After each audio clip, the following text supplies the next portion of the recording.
Hello, আসসালামু আলাইকুম। সবাই কেমন আছেন? আজকে একটা জিনিস অনেক ভালো লাগলো, সেটা হলো মার্চ ফর গাজা। দেখুন, সবাই অংশগ্রহণ করেছে। এমন কেউ নেই যে অংশগ্রহণ করেনি। শুধু হয়তো আওয়ামী লীগ পরিচয় কেউ নাই। আমার মনে হয় যে আওয়ামী লীগ করে সেও আজকে এখানে অংশগ্রহণ করেছে। কারণ এটা আমাদের মুসলিমের লড়াই। আমার মুসলমান ভাইদেরকে মারা হচ্ছে ফিলিস্তিনিদের, ইসরায়েল মারছে।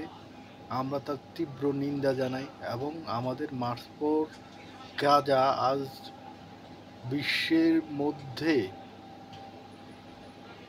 এককভাবে একটা ভালো ভূমিকা রাখবে আমি আশা করি। কারণ এরকম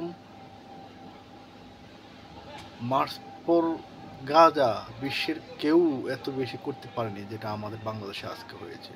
সবাইকে স্যালুট, যেখানে সমস্ত মানুষ ছিল, দল বল নির্বিশেষে সবাইকে অন্তরের অন্তরস্থল থেকে শুভেচ্ছা এবং সংগ্রামী সালাম।